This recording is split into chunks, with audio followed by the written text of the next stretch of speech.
In this podcast episode, host and guest Robert Greene engage in a deep and wide-ranging conversation exploring how to deal with negativity in relationships, the nature of human character, and the challenges of self-awareness. They discuss strategies for managing difficult people in family, friendships, and work while delving into the complexities of human psychology, especially narcissism and toxic behavior. The dialogue also touches on the power of humility, the influence of language and culture on consciousness, and the pursuit of creativity and authenticity in a distracted, fast-paced world. Robert Greene begins by framing negativity as a pervasive human trait, emphasizing acceptance rather than judgment. Negative individuals often generate drama and attempt to manipulate emotions for attention, but Greene stresses the importance of not taking these behaviors personally. Recognizing that negativity often stems from unresolved personal issues allows one to maintain emotional distance and avoid being dragged into conflict. He notes the difficulty of this approach, especially when negativity exists within close or unavoidable relationships, such as with a boss or spouse, and encourages empathy only when appropriate while knowing when to disengage. A significant portion of the discussion focuses on the prevalence of narcissistic and toxic personalities in social circles today. Greene highlights that such individuals are often very charming and deceptively humble upon first encounters, but reveal manipulative tendencies once trust is established. He warns against being fooled by intelligence, charisma, or social status, advocating instead for evaluating people based on character. Signs of strong character include the ability to accept criticism, handle stress effectively, and act responsibly when given power. Conversely, a weak character is marked by defensiveness, poor stress management, and abusive behaviors when in a position of authority. The conversation explores the importance of looking beyond superficial qualities and judging others by deeper indicators like humility and how they treat people in various contexts, from competition in games to choosing partners. Greene describes humility as an essential and rare spiritual trait, reflective of internal emotional maturity, while challenging listeners to see past false humility, a common facade. The discussion acknowledges human vulnerability to social and emotional manipulation, which can lead to repeated harmful relational patterns fueled by internal emptiness or unresolved personal needs. Going beyond external negativity, Greene and the host delve into the internal world, discussing how repetitive negative thoughts unconsciously shape reality and behavior.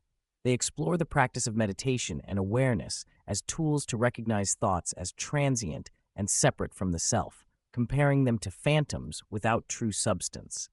This mindful stance helps create distance from compulsive mental patterns that social media and modern distractions tend to exacerbate, thus impairing clarity and peace of mind. The conversation touches on the philosophical concept that the self is largely a mental construct and that enlightenment involves recognizing and dissolving this illusion. A profound theme emerges around the challenge of self-inquiry, how to continuously question one's beliefs and values to uncover authentic identity without becoming lost in uncertainty. Greene explains this process as stripping away imposed cultural and familial conditioning to discover one's true purpose and interests. He reflects on his own firm sense of identity as a writer and how that clarity enables him to resist external pressures or distractions. The journey involves oscillating between doubt and self-assurance, with the ultimate goal of reaching a grounded, meaningful core of being. Greene candidly discusses the tension between personal authenticity and public perception, especially relevant as a best-selling author and public figure. He admits discomfort with being perceived as a guru or authority figure, feelings of imposter syndrome, and frustration with societal hypocrisy surrounding power and self-presentation. The conversation touches on how external images can overwhelm internal reality, potentially leading to alienation and psychological suffering, as exemplified by famous figures experiencing crises despite outward success. Remaining true to oneself in the face of public expectations is described as an ongoing struggle. The dialogue shifts to the creative process, with Greene reflecting on his decision to move beyond the commercial success of his earlier work to pursue challenging, original projects that invigorate his spirit. He expresses disdain for repeating formulas for easy gain, emphasizing that authentic passion and emotional energy must drive creative work for it to resonate. This approach keeps his work alive and meaningful and serves as a protective mechanism against burnout and creative stagnation. Both speakers express concern about the limiting effects of social media and contemporary cultural trends on language and thought. Greene illustrates how languages with richer vocabularies or alternative conceptual frameworks, such as African and Asian traditions, expand mental horizons and allow access to more nuanced realities. They explore how ancient and diverse linguistic systems hold multi-layered meanings that encourage broader, richer consciousness. The narrowing of language is linked to a narrowing of cognitive and perceptual capacities in the modern world. Greene shares his fascination with ancient civilizations and philosophies, describing how immersing oneself in the daily lives, rituals, and cosmologies of past cultures enriches understanding of human experience and consciousness. He contrasts the sensory fullness of pre-modern life with its complex smells, sounds, and social structures against today's sanitized and noisy environments. The discussion includes his experiences in places like Bhutan and Hawaii, where traditional practices and natural surroundings preserve a slower, more connected way of life. These encounters reveal cultural depths and sensibilities that contrast starkly with modern urban existence. Both Greene and the host emphasize the value of diversifying one's intellectual and sensory inputs to expand the mind. This includes reading widely about history, philosophy, and spirituality, listening to diverse and ancient musical traditions to awaken different emotional registers, and consciously seeking experiences outside the mainstream.